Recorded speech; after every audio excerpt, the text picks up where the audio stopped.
Whoa, did it work or was it another black screen? Oh, jeepers, I've got a big bright window behind me. Okay, I think you can still see me. So here we are. It's a Saturday. It's the weekend for us here. We get the sun before anyone else in the world, which is kind of cool. It'll be Friday night your time, Friday afternoon or wherever. Anyway, it's an unbelievable day here now. Complete blue sky. Drying out Dan's boat, by the way. More on that in a minute. And yeah, nice temperature, all that sort of stuff. So we've been so busy in the last 3 weeks, we haven't done any shopping in town. So we're going to head into Lautoka and finally buy some meat and things, and drinks and yogurt and stuff. We've just been buying bananas and bread and bits from the shop here on the marina. So Vuda Marina is all pretty good. G'day, Jonathan. So that's cool. Thanks for that. Yeah, big day. And boy, how cool is that? I sent a message. I sent a message to all of the entrants about 3 days ago. So, hey guys, we've got too many talking heads. How about some real videos showing you things like on the radio and changing sails and cooking and navigating, all this sort of stuff. And all of a sudden, bingo, we're getting some real videos in for a change. And Jane's happy because she's doing the new activity, which is the video blogs. It works out well, all the entrants are doing their stuff. So certainly make sure you like and share their posts and everything. But Jane's putting all the video clips into one every day or so when there's enough to put up. And it's quite interesting. So that's the new thing. It's working well, and the entrants are giving us some proper stories, which is fantastic. And they're certainly enjoying the ride at the moment. They're having a great sail. So that's good to see. Enjoy it while it lasts. They'll look back at that when they're going down around to Cape Town and say, "Oh, I remember the day when things were good." And just look at this, my head. I don't know, what am I going to talk about? I'll talk about it in a minute. I always keep hitting my head. Anyway, I'm just wasting a bit of time to let a few people get here, because I know people like seeing the whole thing live. Yeah, I'm notorious for hitting my head, and it just really annoys me. And there's 3 targets on the boat. One's the little passageways going into the head and into the cabins and stuff. Sometimes I've got to bow my head every time I go through, and sometimes I forget. I've got another one by the bimini. Fancy having a bimini cruising boat where the straps hang down. There's this little metal tag that sticks down that the straps attached to, and I know it's there. I always miss it, but sometimes when I've got the big sun hat on, shade hat, I go bang, hit the bloody thing and skin my head big time. Just takes a slither off like a plane, like a woodworking plane, and it's always the same spot. And the skin on my head's getting thinner and thinner and thinner, and it just repairs itself and gets all beautiful, and then all of a sudden, bang, I lose it again. So, and it was interesting. The reason I should have left this for the end, I suppose, but I'm waffling here. We got 20, we got people, 30 people. I just saw just normal sailing, which was really interesting. It's the way it's going. It was a class 40 in the fast net. And a couple of guys there talking, they got their rugby helmets on, like just the soft padded ones to do thingo. And normally people only pull their helmets out, on risky occasions. And these guys were sailing fast in the cockpit, normal sailing, and they're now wearing helmets on a class 40. It's actually a really good idea because things happen, especially when you're racing. And so helmets are more and more a bit of a thing. In fact, I should have put the group shot in here, seeing we're talking helmets. In fact, I might be able to find it. No, I can't. It's on my phone. We got everyone to do a group shot wearing their helmets. All looks a bit dorky, but as you probably know, I haven't put it up yet. Is that it? Yeah, now you won't be able to see this, but I'll try anyway. They look like a bunch of construction workers, You see that? Oh, you can. There it is. There's all the boys and girls in their helmets. So, all sorts of helmets. Horse riding helmets, bike helmets, hard hats. That's Adam in the middle wearing a sun hat. Adam from Vuda. Bottom right is... Oh, I can't see. It's gone. What's happened? There you go. Down here. Is that one? There. That's Jasmine. She's got like a rugby helmet. And we did that on purpose. We've made it compulsory, which will be part of the course now. We're going to make it compulsory for all the events that we do, the official events, the Transat and the MGR, because you do get thrown around sometimes, and it's nice to have. I had a helmet in my BOC days back in 1990. There weren't so many people wearing helmets in those days, but I had a kayaking helmet, and it was good to have. So we've got mosquitoes, a couple of mosquitoes. Such a good day, I took the mosquito net off the top there, and I've got one mosquito in here. Okay, there's enough people there now. Straight into it, in case you got a busy night or whatever. So I'm gonna come on to. Oh, cheapers! I nearly did that wrong. I got to put you guys on first. Okay, so you're on the tracker, and then I'm on the tracker, and here we go. They're all moving really well, having a fantastic time, that's for sure. Yeah, everyone's really close. So I did the numbers when I woke up this morning on the phone, on the iPhone, and there's not a big difference between even, going back to Gary versus Renault. There's the beauty of one design racing. Everyone's pushing at different levels of performance, but they're all still within touch. I think Josh was only like 10 miles behind Renault, which is pretty cool in itself. Good on you, Josh. And that's only 10 hours. He's about 50 miles behind. So 10 hours after a week, because we'll be in another couple of hours, we'll be 1 week behind after from the start. So 7 days later, Josh is only 10 hours behind. That relates to about 6 days behind by the time they get to Cape Town. So that's not bad. Long may that last. And the weather has been reasonably kind. The only one that's lucked out at the moment, I'd say, is Christian. I think he's, let's see how that pans out, but he's lagging behind, and it could get worse as things go on. But you never know, so keep at it, Christian. Okay, enough of that. You can see they passed through the Vanuatu group of islands. Great cruising up there, by the way, but I haven't been there since the early 80s. So anyway, doing 5 knots, 96-mile day. Not quite the magic 100. We'll look at the currents there, because there are some currents. Mark's pushing through. He's going to slow down a bit there. What's he doing?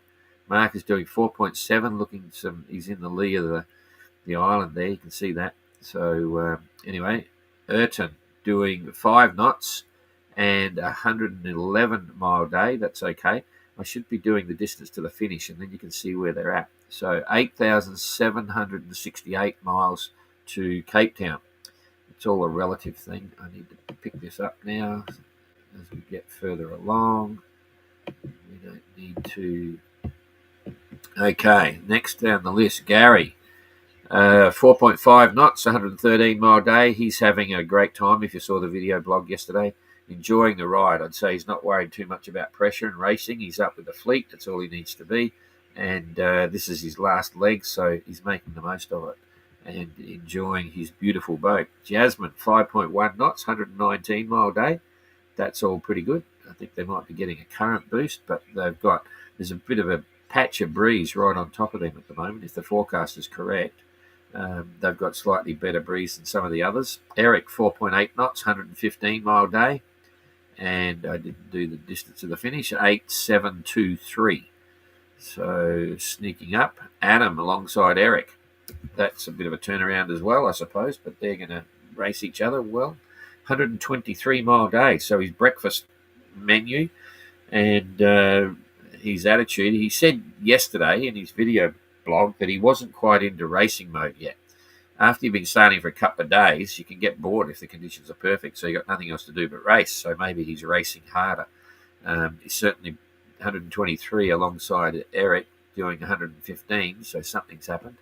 And he's got 8,719 miles to go. Josh and Jacob putting it on, if you heard their radio conversation. They talk politely, but Jacob said, I'm still in front of him, Anyway, 5 knots for Josh, 117-mile day. Josh has absolutely found the handbrake and dropped it. That happened to Jacob a month or so ago. So that'll be interesting to see how it pans out. And Jacob, 126 versus 117. So Jacob still is making better ground. It could be that there's only a little bit in that. He's following on the run line. But anyway, and they're both keeping Peeler honest. So Peeler's got to look over his shoulder now. 4.8 knots and 123 mile day. So let's look at this, because this is Peeler's still effectively up in with the lead group. She sails fast. So let's see. So from Josh, if we put it on the course situation, Josh is only 17 miles behind Peeler. Well, that's not quite right. Bow to bow. So here we go. 18 miles, or maybe 19 miles behind Peeler, which is quite incredible. And Jacob is about only 13 miles behind, 2.5 hours behind Peeler. Jacob, are you listening? 2.5 hours behind Peeler. Get out there, brother. Anyway, I digress. I'm going to calm down a bit here. But it is fun watching the One Design fleet. That's pretty cool. So, Dan, we got to get into Carey here. He's up the top, and he's doing okay, especially when you look at distance to the finish. 133 mile day for Carey. I just forget the boat speed. And a 126 mile day. So that's 6 miles forward progress over Renault. Over Dan, 124. So 9 miles better than Renault. So maybe that breeze up the top is making a difference. So Carey's making 5.4. Dan is making 5.6. Renault's making 5.5. Dan probably lost a bit of ground because he caught a fish. Pulling that in will have cost him about 20 metres, maybe 100 metres, who knows, part of the course. So let's look at distance to the finish, which is an interesting comparison here for the leaders. So 658. So let's just remember 658 for Carey and 636, I'm only using the last numbers, versus 58. So 36, 46, 56. So 22 miles. So Carey is basically 22 miles behind Dan towards the finish. Okay. And 632, so 633 compared to Dan, 636, only 3 miles behind Dan. Dan is 3 miles behind Renault. Okay, so you can see it's pretty close. So if we now go to Renault and we say 632 for Renault, pick on Josh, 632 versus 701. So that's 68 miles. So Josh is about 68 miles behind Renault. So they've picked up and made it increase the difference a bit. So 60 miles. That's 12 hours. So half a day behind the leader, Josh. So you're doing well, mate. And, so it goes. The rest of the fleet, we can say Gary even, just to give you an idea. I'll do it with a measuring tool. I haven't done Entrant. Jeepers. You're so far behind, I forgot. Okay, about 100 miles. So Gary's 100 miles out over 7 days. So that's not bad. And Entrant, what's Entrant doing down the back here? Having a big breakfast, watching Netflix, 5 knots and 111 mile day. That's pretty good. So, okay, let's look at the currents through here, because I think there's some, maybe wrong, but yep, there you go. Current assisted performance.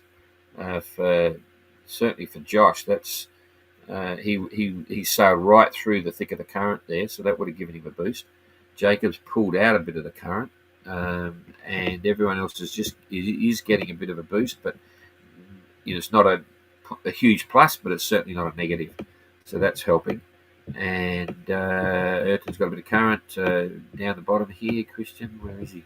Here he is, got a little bit the same, so that's okay. If I come back, let's look at the clouds, but I'm sure it's pretty much blue sky. I may be wrong. Look at that. Yes, Mark's going into some clouds. The others have had blue sky, so fantastic sailing. I don't think I can give you much more there, but we can look at that on the leaderboard. The leaderboard was producing correct figures, near enough. So you can see the comparisons there. So it's as it stacks up. Renault, Daniel, Carey, Peeler, Jacob, Josh, Adam, Eric. Interesting stuff as it goes down the line. Jasmine and Gary, Erton, Christian. Forget about the Blinky Boys. We've got to take them off because they're just sitting there.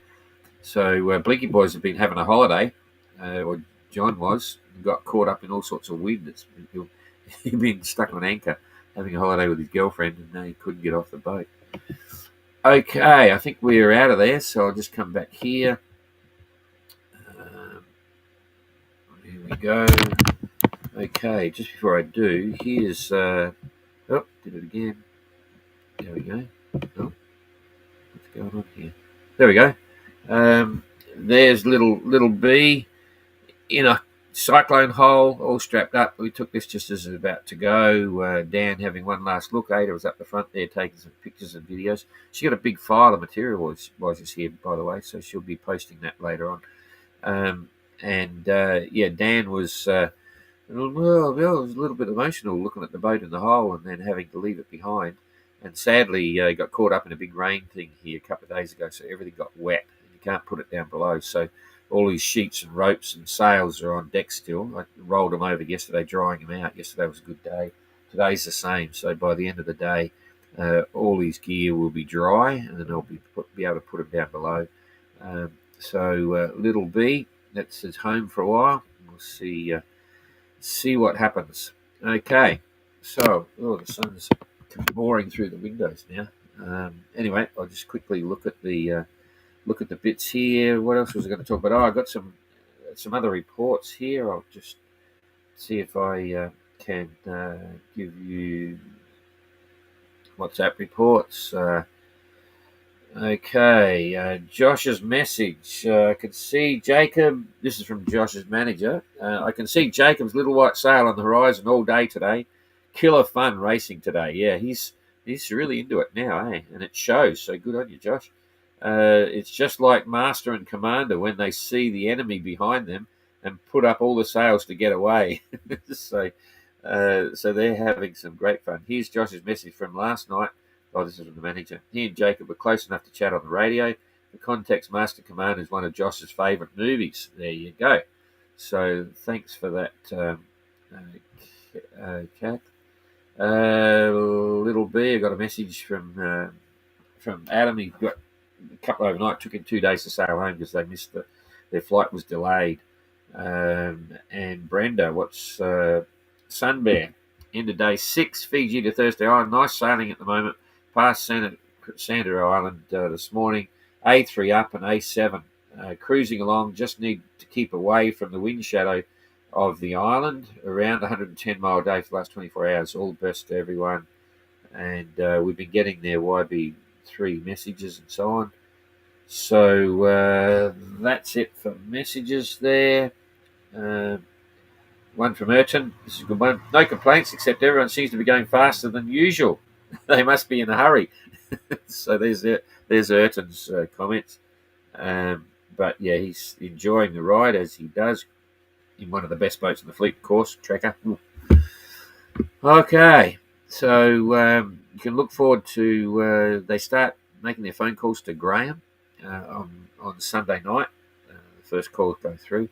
So that's it. Rightio, quick questions here, and then I'm out of here. Going shopping. Ooh, I can't see. Oh, not many questions by the look. That's cool. Okay. G'day, Jonathan. G'day, Adrian. Braith. I've got a bloody photo from Mizzen Boomstrike. Great reminder to have any helmet. Oh, right. A bloody photo. Yeah, so it must have hit himself. Yeah, Braith.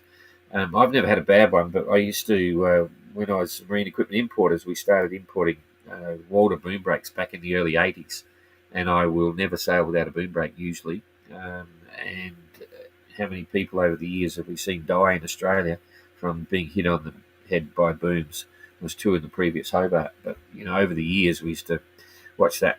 And so yeah, boom brakes are really good, and helmets are even better. So an interesting scenario. Okay, that looks like it for me, unless I've pressed the wrong buttons here. There's more comments, but that's it. Have a great weekend. I'll see you tomorrow if everything goes well. And thanks for all the entrants. If you're watching this, keep those non-talking headshots coming, and keep the talking headshots as well. We like them all, but we love seeing what's going on the boat. So thanks for that. I don't even know where this worked on the way in, but I'm going to put it here again and see it on the way out. So making.